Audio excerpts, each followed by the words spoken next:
প্রধানমন্ত্রী নরেন্দ্র মোদীর পর রাজ্যে আসছেন কেন্দ্রীয় স্বরাষ্ট্রমন্ত্রী অমিত শাহ।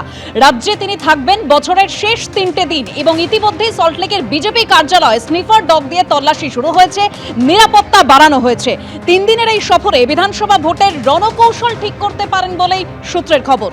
আর যে ছবি আপনারা দেখলেন, মগরাহাটে মুরগানের গাড়িতে যে বিক্ষোভ দেখানো হয় তা নিয়ে সওয়াল করেছেন পার্থ ভৌমিক। তিনি যেটা বলছেন যে দেওয়ালে মানুষের পিঠ ঠেকে গিয়েছে, কিন্তু আমরা পাশে থাকার আশ্বাস দিয়েছি, কেউ মাথা গরম করবেন না। কি বলেছেন পার্থ ভৌমিক, শোনাবো আপনাদের।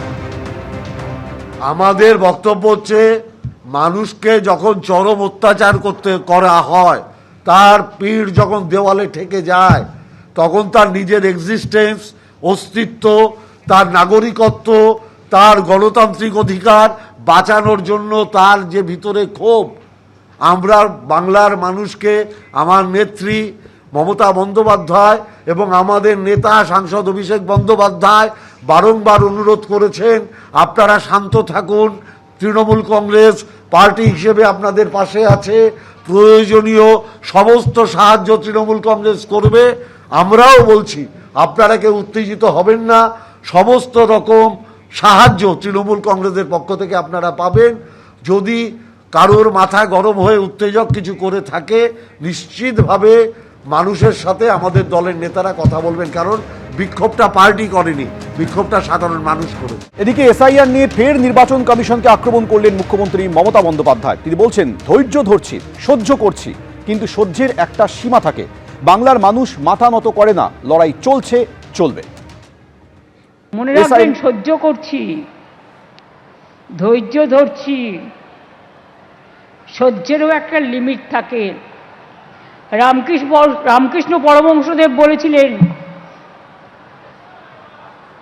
একটা সাপ তাকে গিয়ে বলেছিল, আপনি তো আমাকে কামড়াতে বারণ করেন, আমি কাউকে কামড়াই না, কিন্তু আমাকে সবাই খুব মারে জানেন, আমার খুব কষ্ট হয়। রামকৃষ্ণ পরমহংসদেব বললেন, আমি তোমায় মারতে বারণ করেছি, আমি তোমাদের তো ফোঁস করতে বারণ করিনি। ফোঁস কিন্তু থাকবে, জেনে রেখে দিন। বাংলার মাটি মাথা নত করে না। প্রত্যেকটা মানুষের গণতান্ত্রিক অধিকার যেন রক্ষিত হয়, এর জন্য লড়াই চলছে এবং চলবে। মমতা বন্দ্যোপাধ্যায় হিন্দু হিন্দু করলে আমিও মোল্লাদের নেতা সাজবো, ফের হুঙ্কার জনতা উন্নয়ন পার্টির প্রধান হুমায়ুন কবিরের। সরকারি টাকায় দুর্গাঙ্গন হচ্ছে, জগন্নাথ মন্দির হয়েছে, দুর্গাপুজোয় সরকারি টাকায় 1 লাখ অনুদান দেওয়া হয়, আমি তো মোল্লাদের নেতা সাজবই, পারলে আমাকে রুখে দেখান, হুঙ্কার হুমায়ুন কবির। শুভেন্দুবাবু যদি হিন্দু হিন্দু করে, মমতা ব্যানার্জি যদি কম্পিটিশন করে সরকারি টাকায় দুর্গায়ন করা, ওধারে জগন্নাথ মন্দির হয়ে গেছে, আবার কার্নিভাল হয়, আবার 1,10,000 করে দুর্গাপুজোর অনুদান সরকারি টাকা থেকে দিতে পারে, আমি তো মোল্লাদের নেতা সাজবই। ওনারা হিন্দুদের নেতা সাজুক, আমি মোল্লাদের নেতা সাজবো। আমি তো ডাইরেক্ট বলছি, পারলে আমাকে রুখেলে। মমতা ব্যানার্জি উন্নয়নবাদী তো মন্দির করার কম্পিটিশন করে বেড়াচ্ছে, তাহলে আপনারা সেখানে দেখতে পাচ্ছেন না? 26-এর ভোটের জাতিগত যে বিভাজন, সেটা প্রকটভাবে হবে। হিন্দুরা হিন্দুদের নির্বাচিত করুক না, 200 সিট হিন্দু মেজরিটি সিট আছে, নির্ণয় করুক না, তারা 200 সিট মমতা ব্যানার্জিকে দিবে না শুভেন্দুকে দিবে, তারা হোক। আর আমি বলছি তো 100 সিট আমি হিন্দুদের সঙ্গে নিয়ে, মুসলিমদের সঙ্গে নিয়ে 100 সিট জিতে দেখাবো। আমাকে সমর্থন করতে হবে, শুভেন্দুকেও করতে হবে, না হলে মমতা ব্যানার্জিকেও করতে হবে। সামনে 2026-এর বিধানসভা নির্বাচন, আর তার আগে ধর্ম নিয়ে রাজনীতি একেবারে চরমে পৌঁছেছে। একদিকে যখন মমতা বন্দ্যোপাধ্যায় তিনি দুর্গাঙ্গনের ভিত্তিপ্রস্তর স্থাপন করলেন, অন্যদিকে ফের হুঙ্কার দিচ্ছেন হুমায়ুন কবির। তিনি বলছেন, মমতা বন্দ্যোপাধ্যায় হিন্দু হিন্দু করলে আমিও মোল্লাদের নেতা সাজবো। ঠিক এ বিষয়ে কি বলেছেন কুণাল ঘোষ, শোনাবো আপনাদের। কোনো অবস্থাতেই এই হিন্দু মুসলমান, এই ধর্মীয় বিভাজনের মধ্যে দিয়ে বাংলার রাজনীতিটা তৃণমূল করে না, এটা উন্নয়নের রাজনীতি হয়।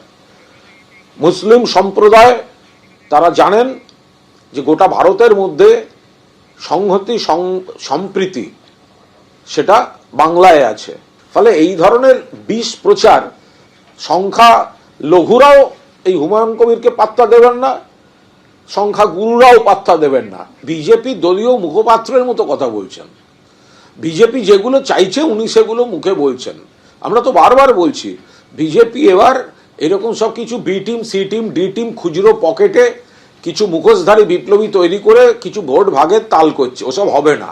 বাংলার মানুষ জানেন বিজেপিকে হারাতে গেলে ভোট দিতে হবে মমতা বন্দ্যোপাধ্যায়কে বা মমতা বন্দ্যোপাধ্যায়ের প্রার্থীদের।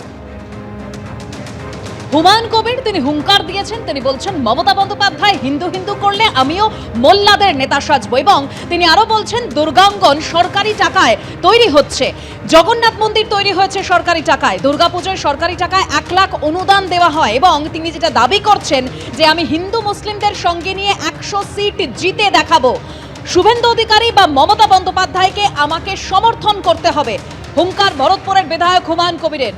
আমাদের সঙ্গে এই মুহূর্তে টেলিফোন লাইনে রয়েছেন বিজেপি সাংসদ সুকান্ত মজুমদার। সুকান্ত দা, হুমায়ুন কবির তিনি হুঙ্কার দিয়ে বলছেন যে মমতা বন্দ্যোপাধ্যায় যদি হিন্দু হিন্দু করেন তাহলে আমিও মোল্লাদের নেতা সাজবো, এবং তিনি এও বলছেন যে আমি একেবারে হিন্দু মুসলিমদের সঙ্গে নিয়ে 100 সিট জিতে দেখাবো, যেখানে মমতা বন্দ্যোপাধ্যায় এবং শুভেন্দু অধিকারীকে আমাকে সমর্থন করতে হবে। দেখুন, হুমায়ুন কবির সাহেব বড় বড় কথা বলছেন, কিন্তু বাংলা সংস্কৃতির সাথে মা দুর্গা অঙ্গাঙ্গিভাবে জড়িত, ঠিক যেরকম আরবের সংস্কৃতির সাথে ইসলাম জড়িত। এবার বক্তব্য হচ্ছে বিজেপি স্ট্যান্ড কি? বিজেপি স্ট্যান্ড পরিষ্কার, বিজেপি সরকারি টাকায় মন্দির করার পক্ষে নয়। বিজেপি সরকার কেন্দ্রে আছে, সেই অবস্থায় উত্তরপ্রদেশের অযোধ্যাতে অত বড় রাম মন্দির তৈরি হয়েছে, প্রত্যেকটি টাকা জনগণের কাছ থেকে এসছে, সরকারি সাহায্য কেউ চায়ও নি, সরকার দেয়ও নি। ভারতীয় জনতা পার্টি মনে করে যে সরকারের কাজ মন্দির মসজিদ দুটো থেকেই দূরে থাকা, দুটোর নির্মাণ থেকে দূরে থাকা। এই নির্মাণ করার কাজ হচ্ছে সমাজের কাজ। সমাজ মনে করলে মন্দির নির্মাণ করবে, সমাজ মনে করলে মসজিদ নির্মাণ করবে। ধন্যবাদ সুকান্ত দা। এবিপি আনন্দ, এগিয়ে থাকে, এগিয়ে রাখে।